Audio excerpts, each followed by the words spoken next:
Welcome to The Explainer. Today, we're diving into something that's on everyone's mind, AI and its role in software testing.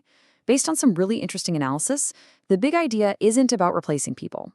Nope, it's about giving quality assurance pros a powerful co-pilot so you can test smarter, faster, and honestly, with way less frustration. So let's just get the big question out of the way, the one that's kind of the elephant in the room for anyone in QA. Is AI coming for our jobs? Well, the analysis we're looking at is super clear on this, and the answer is a pretty firm no. And here's why. The key is to think about augmentation, not replacement. It's the difference between an autopilot and a co-pilot. An autopilot completely takes over. A co-pilot, though, that's a tool that helps you, that enhances your skills and judgment. You're still the expert. You are still flying the plane. So why is this shift happening right this second? Well, it's because traditional QA practices are being stretched to their absolute breaking point. The way we build software today is just pushing the old methods to their limit. First up, we've got what's called the test case explosion. Think about it. As apps get more complex and run on more devices, the number of tests you need just grows and grows, exponentially. And that creates this massive, sometimes impossible, maintenance headache. And problem number 2. Oh, I'm sure this one hits home for a lot of you. The never-ending pain of flaky tests. You know the ones, the scripts that break if a developer changes a tiny little thing on the UI. They just create constant noise, waste so much time, and make everyone stop trusting the automation. And all of that flakiness leads directly to this: brittle CI/CD pipelines. When tests fail for no good reason, they block releases. They slow down the entire development cycle, and pretty soon, nobody has any confidence in that automation safety net we've worked so hard to build. Okay, so we've laid out the problems. But how exactly does this AI co-pilot actually help? Let's pop open the hood and look at the toolkit it brings to the table. To fight those flaky tests, the first tool is self-healing locators. Now, instead of a super rigid address for a button on a web page, these locators are smart. They understand the element's context. So if a developer changes a button's ID, the AI is clever enough to go, "Oh, I see what happened. Find it anyway," and the test just keeps on working. And the benefits here are huge. This isn't just some cool tech demo. It means your delivery pipelines are more stable, your engineers are spending way less time fixing fragile tests, and, maybe most importantly, your developers get feedback on their code that's faster and actually reliable. Okay, next up, let's talk about what happens when a test run fails. Instead of getting hit with a raw list of hundreds of individual failures, AI can do something called defect clustering. It intelligently groups all the similar failures together, basically turning all that chaos into clarity. And this is where it gets really amazing. Just look at that example. 200 different tests fail.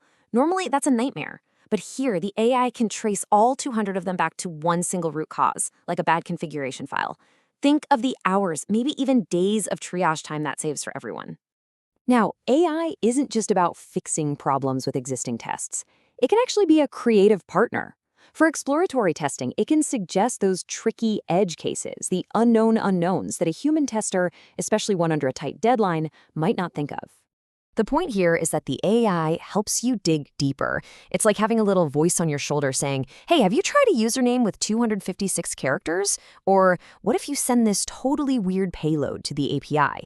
It doesn't replace your intuition. It sharpens it. It helps you find bugs you weren't even looking for. So we have this amazing toolkit. But you can't just throw these tools at a problem and hope for the best. We need a clear set of guidelines or rules of engagement to make sure we're using them the right way. The analysis lays out 7 really solid best practices. A couple really stand out to me. First, and this is the big one, always keep a human in the loop to check the AI's work. It also talks about practical stuff, like blending these new AI tools with the frameworks you already have, instead of feeling like you have to rip everything out and start over. I think this quote just nails the mindset you need. Think of the AI like a junior member of your team. It's incredibly fast, it never gets tired, and it might come up with some creative ideas. But its work always needs to be reviewed by a senior expert. And that senior expert, that's you.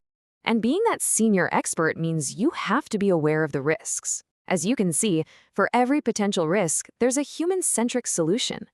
If the AI hallucinates and just makes stuff up, the mitigation is simple: a human review. The pattern here is clear. Human oversight is the key to making sure every AI-driven decision is solid. So, how do you prove that this is all actually working? How do you convince your boss that this isn't just another shiny new toy? Well, you have to move past the cool demos and measure the actual real world impact. And you do that with cold, hard numbers. You track clear, tangible metrics. For instance, can you show that your flaky test rate dropped from a painful 15% to under 5%? Or that your CI cycle time got chopped in half, from 90 minutes down to 45? These are the kinds of numbers that really demonstrate a return on investment. And all of this brings us to what the future of quality assurance is really all about. It's fundamentally collaborative. It isn't people versus machines, it's people with machines working together. This quote really is the key takeaway. It's this powerful combination. Human expertise, your domain knowledge, your critical thinking, is absolutely irreplaceable. But now you can amplify it with the speed, the scale, and the adaptability that only an AI can bring to the table. Which leaves us with one final thought. The conversation we should be having isn't about what AI is going to replace. The real conversation, the exciting one, is about what we can now build with this powerful new co-pilot by our side. What new levels of quality, what new innovations are you going to create together?